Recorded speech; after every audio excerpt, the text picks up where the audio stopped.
Evil spirits in the Old Testament, mental disorders, not fallen angels. The concept of evil spirits in the Old Testament has often been misunderstood. Unlike later Christian traditions that developed ideas about fallen angels and a literal Satan, the Hebrew scriptures use the term evil spirit to refer to mental disorders, distress, and inner turmoil. Nowhere in the Old Testament is there any reference to fallen angels waging war against God or tempting humanity in the way later Christian theology portrays. Instead, the Bible presents Satan and the devil as personifications of human nature, not supernatural beings. Evil spirits as mental distress. A key example of how the Old Testament uses the term evil spirit can be found in Judges 9:23, which describes conflict between Abimelech and the people of Shechem. English Standard Version. And God sent an evil spirit between Abimelech and the leaders of Shechem, and the leaders of Shechem dealt treacherously with Abimelech. New International Version. God stirred up animosity between Abimelech and the citizens of Shechem so that they acted treacherously against Abimelech.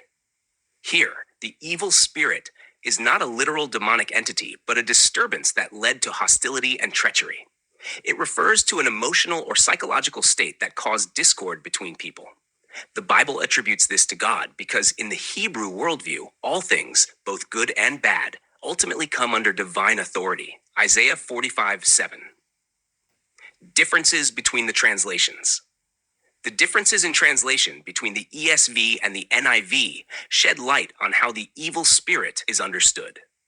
In the ESV, the phrase "God sent an evil spirit" suggests that God directly caused or initiated a supernatural disturbance between Abimelech and the leaders of Shechem. This translation leans into the more traditional understanding of evil spirit as a supernatural force.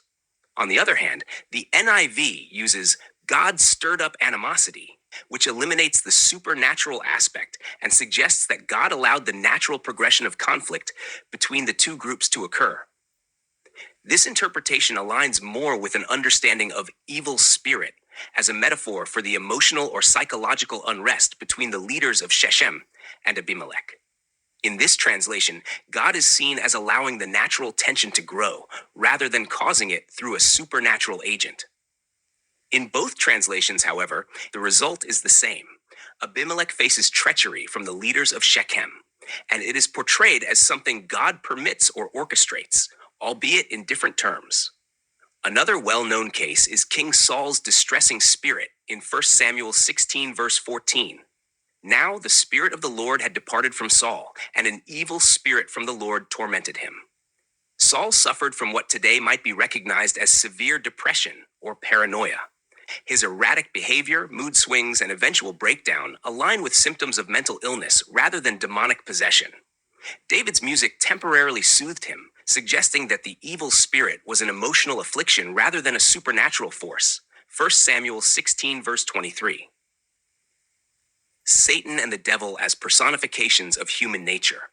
The Old Testament does not describe Satan as an evil fallen angel. The word Satan, Satan, simply means adversary, and is often used to describe human opposition.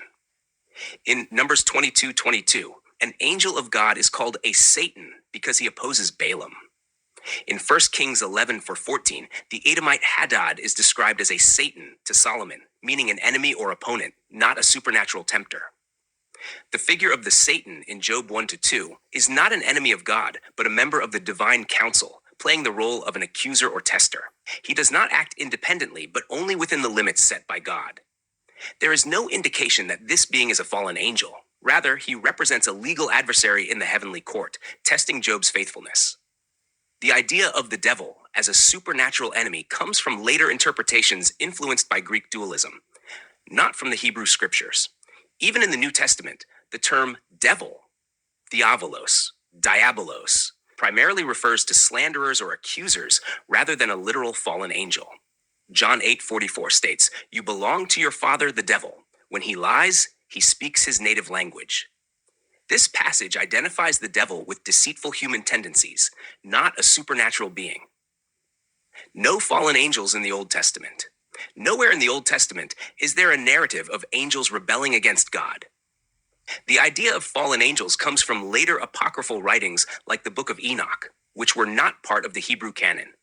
In Isaiah 14, verse 12, the morning star refers to the fallen Babylonian king, not Satan. Likewise, Ezekiel 28 describes the downfall of the king of Tyre, not a celestial rebellion.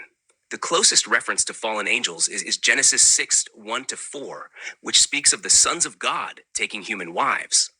However, this passage is ambiguous and does not depict a cosmic war against God. Many Jewish interpretations see these sons of God as rulers or judges rather than angels. Conclusion: the Old Testament does not support the later Christian doctrine of fallen angels or a literal devil. Instead, evil spirits refer to psychological conditions, divine judgments, or disturbances in human affairs. Satan is a personification of opposition and human tendencies, not a supernatural enemy of God. Understanding these terms in their original Hebrew context clarifies that biblical theology is not about cosmic battles between good and evil beings, but about moral choices, human nature, and divine justice.